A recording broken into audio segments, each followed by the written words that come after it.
क्रोध होना चाहिए, लेकिन कौन सा क्रोध अच्छा है? उत्तमेषु क्षणम क्रोध। सबसे उत्तम क्रोध कौन सा है? बोले क्षण भर का। गुस्सा हुआ भी था ये पता भी नहीं चले सामने वाले को। तुमको गुस्सा आया था? हमको तो पता ही नहीं चला। बोले हाँ, उस समय मैं शांत बैठा था, गुस्सा आ रहा था मेरे को। वाह भैया, हमको तो पता ही नहीं चला। कईयों के गुस्सा ऐसे होते हैं कि अड़ोसी पड़ोसी क्या पूरे देश को पता चल जाए उसको गुस्सा आ रहा है। अच्छा, गुस्से कई कई अलग अलग प्रकार के होते। कई लोगों के गुस्सा ऐसे होते हैं उनको लगता है मैं गुस्सा हूं, सबको पता चलना चाहिए। और उस समय यदि उसको कोई नजरअंदाज कर दे, किसी को गुस्सा आ रहा हो और उस समय कोई उसकी तरफ ना देखे और सहज, तो उसको और गुस्सा आ जाता है। इसको पता नहीं चला मुझे गुस्सा आ रहा है। गुस्से के बड़े बड़े रूप होते हैं। कई लोग, एक माता जी की बेटे का ब्याह हुआ तो बहू आई नई घर में। 3 दिन से मैं यहाँ कथा करने आया, रोज मुझको चुटकुला सुनाया जाता। अब मैं भी सुना के जाऊंगा एक। जब हम यहां से जाते तो हमको कोई ना कोई एक चुटकुला सुनाया जाता है। ये भी यहाँ की प्रथा है कि जो महाराज जी आवे उनको हंसाया जाए।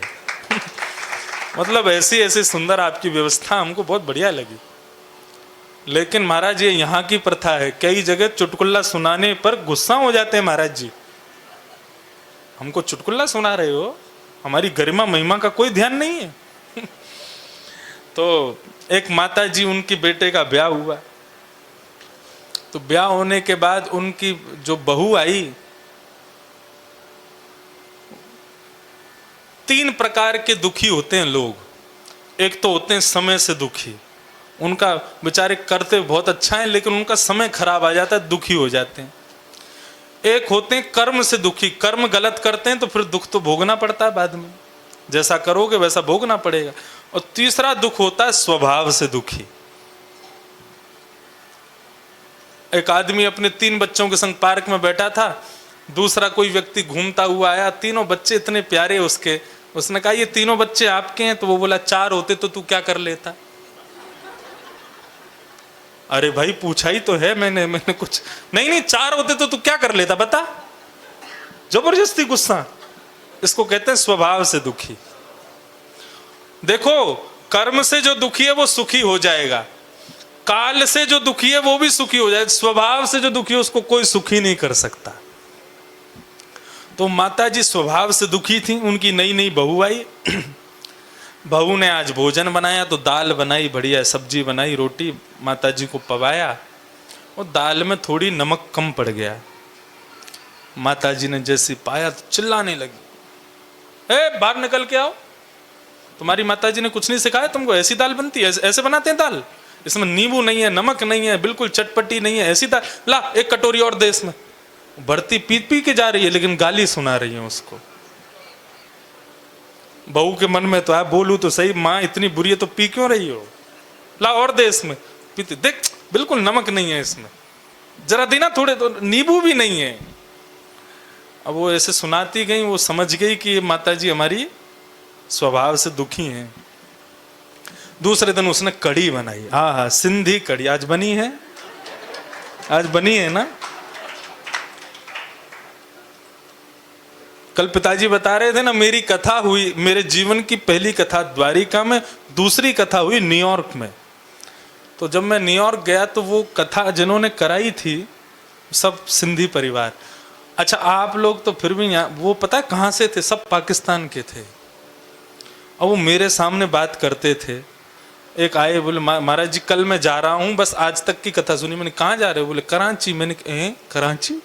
अब कोई हिंदू भाई कराची बोले तो थोड़ा मन में लगता। मैंने कि कराची क्यों? मेरी बेटी का ब्याह है पाकिस्तान में। मैंने पाकिस्तान में क्यों कर रहे हो? बोले मेरा घर ही पाकिस्तान में है। मैंने कहा वाह भैया। तो वहाँ कथा जब हुई तो उन्होंने भी सिंधी कढ़ी मुझे खिलाई, बहुत स्वाद, खूब आनंद आया। आज फिर मिलेगी खाने को। कढ़ी जो दाल को भी टक्कर मारे उसको कढ़ी बोलते हैं। हमारे ब्रज में तो गाली है कढ़ी खाए। किसी को आपने बोल दिया ब्रजवासी को तो गुस्सा हो जाएगा। तो कड़ी बनाई बहू ने, कड़ी बना करके अब सासू माँ को जब दी तो सासू माँ ने जैसे ही खाई, बहू झांक रही थी जंगले में से, लाल ताती हो गई, बाहर आओ निकल के। वो निकल करके बाहर आई, बोले माँ क्या हो गया, आज भी कोई नमक कम, कुछ गड़बड़ कड़ी में? नहीं, सब्जी भी बढ़िया बनी है, रोटी भी सुंदर, कड़ी भी बहुत बढ़िया बनी है। तो फिर गुस्सा क्यों हो रही है? बोले मैं इसलिए गुस्सा हूं, तू अच्छा बनाना जानती है, कल तूने क्यों बिगाड़ा था? तेरे को अच्छा बनाना आता है, तूने कल क्यों बिगाड़ा? फिर वो इसी बात पे गुस्सा हूं, कल वाली पे ही। तूने आज अच्छी कैसे बना दी, इसका मतलब तुझे अच्छा आता है बनाना, लेकिन कल तूने बिगाड़ी क्यों? तो ये होते स्वभाव से दुखी। तो उत्तम क्रोधी कौन होता है? श्री दत्तात्रेय प्रसंग में, हमारे भागवत में दत्तात्रेय, उनको अजगर ऋषि कहा जाता है। दत्तात्रेय जी का श्रीमद् भागवत में नाम है अजगर ऋषि। उनके 24 गुरुओं पर बहुत सुंदर, आहा इतना आनंद आता है दत्तात्रेय प्रसंग कहने में। उनके 24 गुरु थे। उन 24 गुरुओं में उनका एक गुरु है जल, पानी। दत्तात्रेय से पूछा आपने पानी से क्या सीखा? बोले मैंने पानी से यह सीखा, उसको कितना भी गर्म कर दो, जैसे ही ताप से हटाओगे वो अपने आप ठंडा हो जाता है। मानव को जल की तरह क्रोधित होना चाहिए। स्थिति गर्म है तो गर्म हो जाओ, लेकिन उस स्थिति से निकलने के बाद जल की तरह शांत हो जाओ। कई लोग कैसे होते हैं, स्थिति में भी गर्म और स्थिति खत्म हो गई फिर भी उनकी गर्माहट खत्म ही नहीं हो रही है, वो फिर भी गर्म ही रहते हैं। नहीं, क्रोध कैसा होना चाहिए? क्षण भर का, किसी को पता भी ना चले कि आप क्रोध हुए, इसको कहते हैं उत्तम क्रोध। इतना क्रोध तो सब में होना चाहिए, क्षण भर वाला, जल वाला, कि ताप से दूर हुए नहीं कि अपने आप ठंडे हो गए। और मध्यम क्रोध कौन सा होता है? घटिका द्वयम, 2 घड़ी तक गुस्सा रहता है। एक घड़ी में शायद 45 मिनट होते हैं, क्या कितने, 24 मिनट की एक घड़ी, तो 2 घड़ी तक गुस्सा, ये होता है मध्यम क्रोधी का लक्षण। ये भी ठीक है, इतना गुस्सा भी ठीक है। लेकिन इसके बाद में आता है अधम।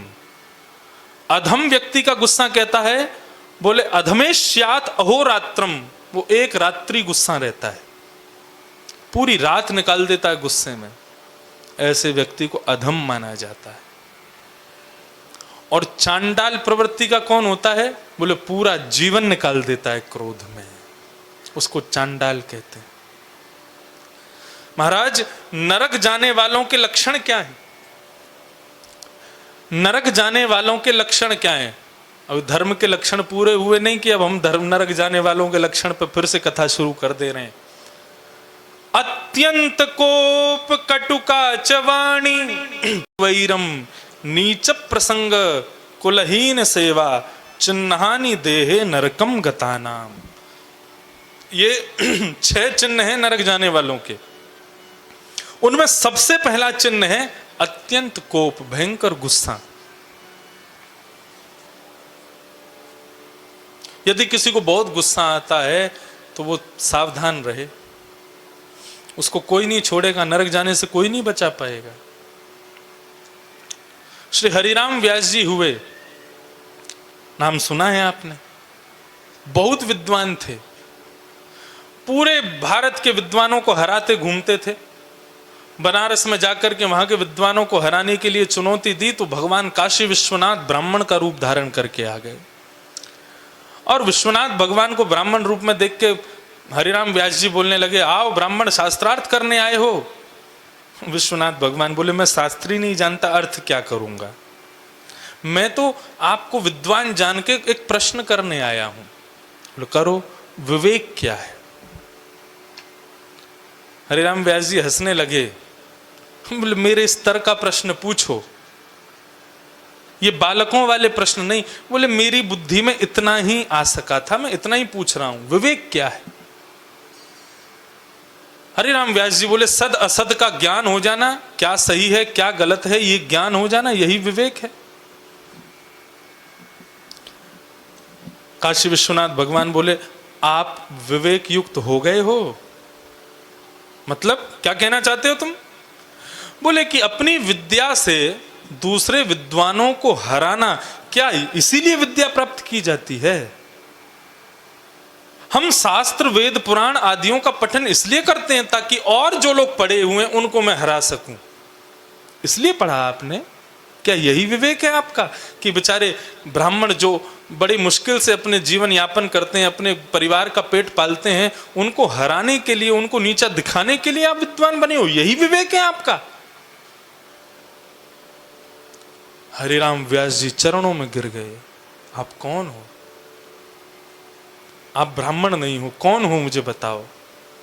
इतने में ही भगवान शिव प्रकट हो गए और भगवान शिव ने कहा कि संसार में दूसरों के हृदय को क्षोभ यदि विद्या से भी पहुंचा रहे हो ना, तो विद्या भी श्रेयस्कर नहीं है।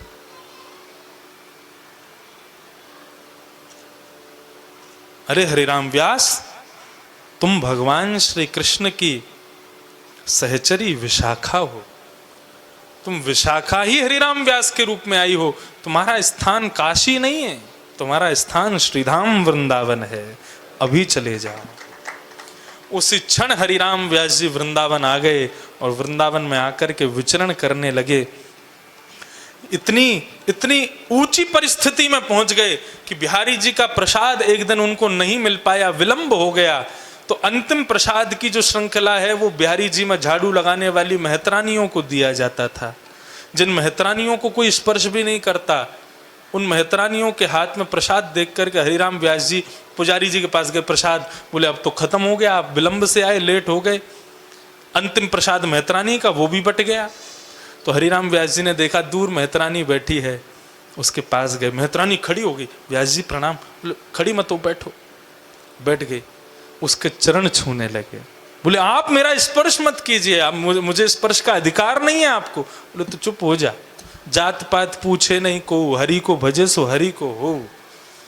जो हरि का है वो हरि का है, उसमें फिर ये सब नहीं। और सुन, अब ला अपने हाथ से थोड़ा सा प्रसाद दे दे। मेहतरानी बोली मेरे हाथ का प्रसाद पाओगे?